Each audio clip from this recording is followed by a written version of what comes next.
Hello. So I'm back. Um, so last time, well, if you saw my previous video that I made, I said that I would talk about the 9 self-sabotaging identities. Now, why I want to talk about them is because of why I'm doing this.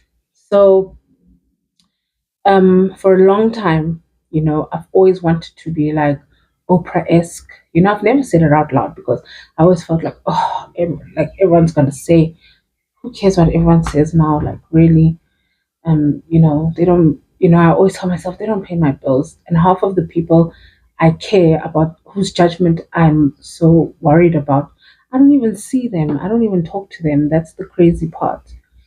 So anyway, I always wanted to, like, I knew that I wanted to do something in the public space where I can speak um, things from my heart because I always felt I had something to contribute. But I always felt like, oh, but who do I think I am? Because so many people are doing it.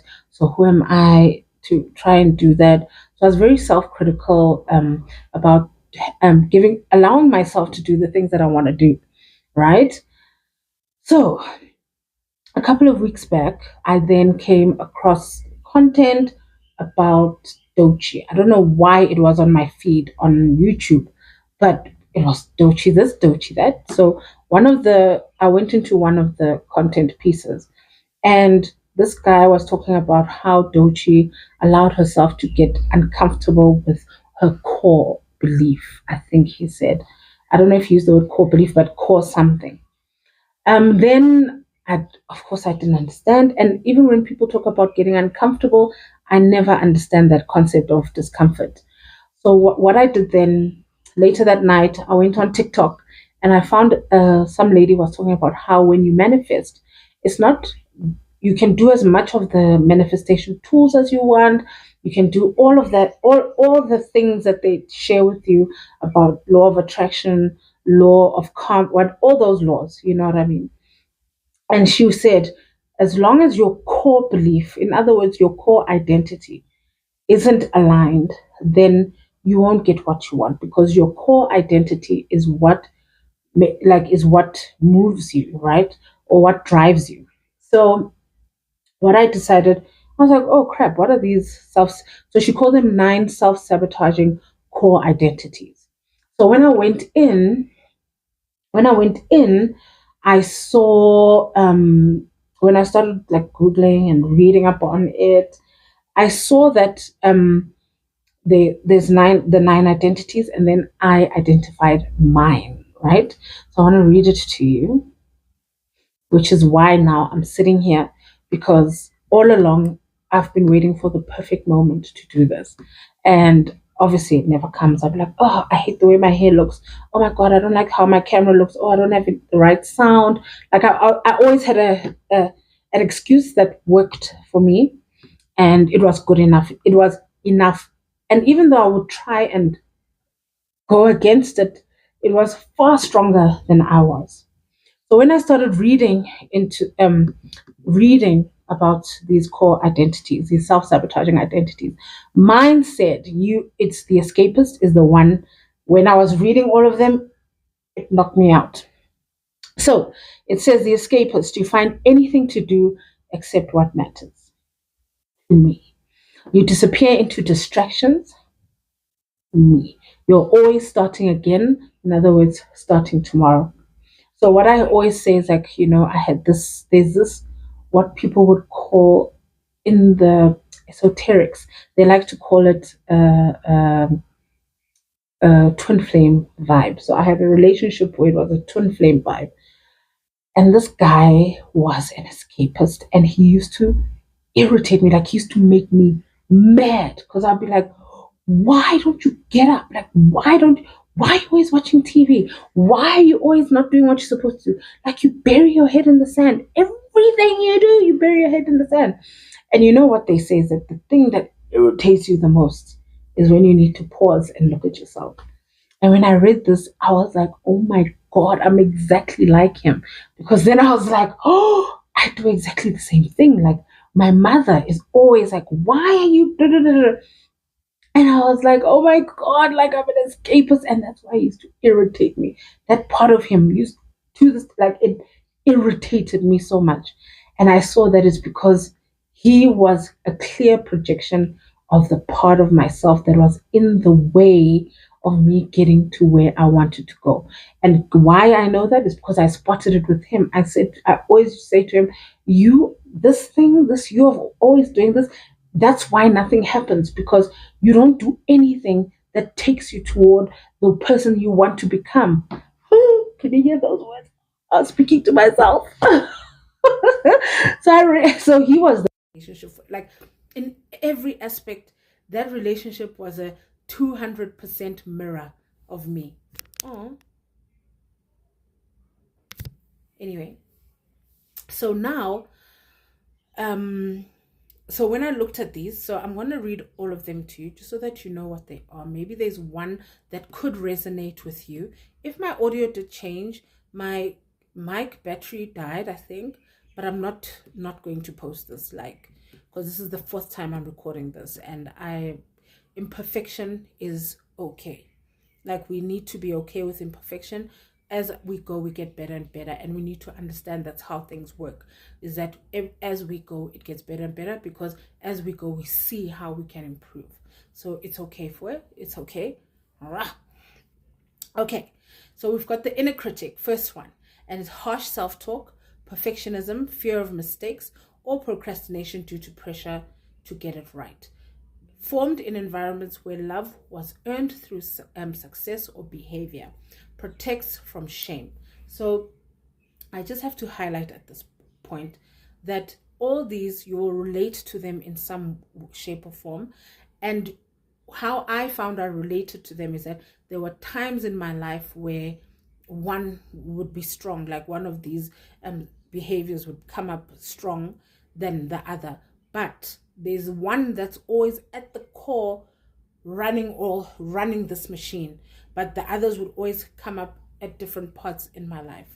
So the inner critic is always there, and some of them work together, but I'll tell you how they work together, what I found in terms of how they work together with me.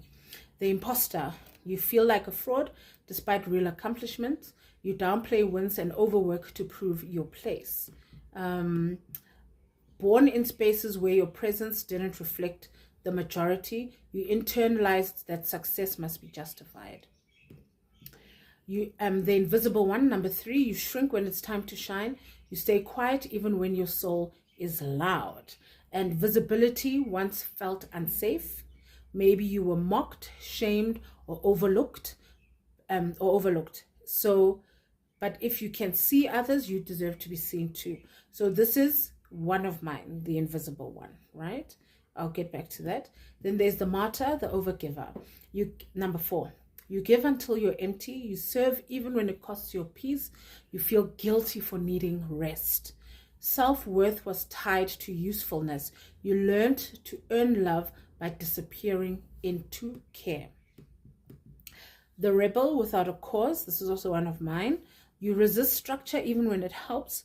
You fear that routine will swallow you whole. Rebellion was your response to contradiction and control. You rejected order to feel powerful. Number 6, the victim, powerless one. You feel stuck in what happened to you. You replay it. You wait to be rescued. In other words, the other person must do it, right? And it's always them who must do it. You are the innocent one, like it's not your fault. That's the victim. Pain was real. You didn't imagine it. You're not weak for how it shaped you. Healing begins when you name it, accept that it happened.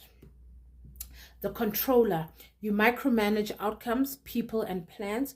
You panic when things don't go as expected. Control was survival. You learned to read the room, manage emotions, and preempt chaos to stay safe. The escapist: you find anything to do except what matters. You disappear into distractions. You're always starting again tomorrow. Escape is often an emotional overload. When the pressure builds, your nervous system says retreat. And the performer: you create You curate your own image to match what others want. You fear being ordinary. You measure worth by applause. Performance once brought you love, attention, or safety, but constantly performing is exhausting. So all these 9 are things that drive us at some point in our life, but there's always the core one that is at the center of it all. And because it's at the center, it builds. So let's say with me, it builds on. So for example, for me, I'm an escaper, right? So what will happen is that because I'm an escaper, so that I don't confront the fact that I'm escaping, what will I do?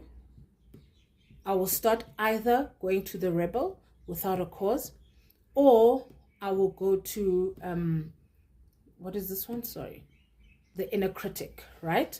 So what will happen is that I'll criticize, like, no, it's not good enough, like whatever, I don't want anyone to see. Then I'll be like, no, but for it's okay, like, not to have it right. Like the conversation I have with myself is, I'll be like, it's okay not to have it right. And then it will say, no, but now everyone's gonna see your imperfection. You see the invisible one. Everyone's gonna see your imperfection. And like at school when you used to do things, teachers used to laugh at you. Like I used to have teachers who would laugh at me because, let's say, the one that comes to me, I was doing synchronized swimming and we were doing a twirl, and she burst out laughing at me, like, and she couldn't control herself. But now that I'm an adult, I understand that those things happen. It's not that it's just you laughing at what you just saw and it made you laugh. But so I had a lot of experiences like that. Or, where I'd get weighed, at school we used to get weighed, and the teacher would go, she just went, what? The reactions. So I was very afraid of reaction because of the way I looked and because of how it made me feel. So what would happen? I would then resort all the way down to being an escapist. So as soon as things got uncomfortable, as soon as I thought I was going to be seen, as soon as I thought, I would resort to escaping. So at the core of it, escape was the result all the time. Escape was the result. So as much as there was the self-critic, as much as is it imposter? Yeah, imposter was the imposter. No, not imposter. The invisible one was there, but what the thing that drove me was the escape, right? So I would run away. So when you look at these self-sabotaging identities, I will put the document, I'll just create a normal Word document that you can look at. I will put it in my bio or the comments. I'm still figuring out how to do this, but I'm gonna do it. I will put it in there. You will find it somewhere. And then you go do your research. Then in me doing my research, because then my sister said to me, have you read You're the Mountain, or You're something, a book? Let me see what it's called. Sorry. It's called The Mountain is You, Transforming Self-Sabotage into Self-Mastery. So she suggested this book to me. So I'm going to start reading it. I've got it on Amazon, the reading book thing. So I'm going to start reading it this week. So maybe you can also read it, because it's exactly what we are talking about, right? If you need more help. So I'm going to put the 9 self-sabotaging identities, because maybe that will make you understand yourself a bit better, so that you can do this. Like I am doing it in complete imperfection. Like look around me, like I'm sure my audio switched off. All I know is that this had to be taken out, and it's out, and that's it. So I will come back again. I don't know what I'm going to talk about next, but I will come back again, and I hope that we can grow in this together. I want us to do this together, because sometimes you feel so alone in doing this, because every time you see the other content creators, they've got their 6 million rand house, and I'm just like I'm still trying to it's not that I don't have miracles happening in my life. I'll get into that another day, but I'm not at that place yet. So, and that's why I started this, because I was like, no, I can see that things are starting to change and shift in the most miraculous way in my life. And I was like, okay, let me actually, so that you go through the journey with me. We go through it together so that we see just how many of us it can work for when we all start it together. Okay, so also you'll see that I've also got a link to a book. So this booklet is something that I created because it was a booklet that I used that's got a lot of words of healing for the body and for your finances and all of that. So I'm a word person. I believe in speaking. I believe in that your words are your power. You know, I am a Florence Scovilsian scholar, if you want to call me that, and I'm a Neville Goddard scholar, if you want to call me that, but mainly Scovilsian, and the Bible. You know, we read the Bible in the way, you know, I do look at it in a very Gnostic perspective, a metaphysical perspective. So I believe in words. So I created a little booklet. It's a little pocket book for moments in your life when you just need grounding, particularly, and you need the right words, because a lot of the time when we are going through bad situations, we don't have the right words to replace the bad words. And the biggest thing you can do for yourself is have the words, because over time, me, I don't believe in, no, I must feel it. Nah, just say the words. And over time, you will see those are the words your mind will just start using when you are in bad situations or whatever, something that's challenging for you. So I've got that booklet. It's there. It's a PDF document, or it's got a link, and it links to a Google Doc of sorts. I think a PDF, or like I said, we'll get there. And then yeah, so, and if you have any questions, you can email me. My email is in the description. It's somewhere, but everything is there. Just browse around on my page. Okay, have a good one. Thank you for your time.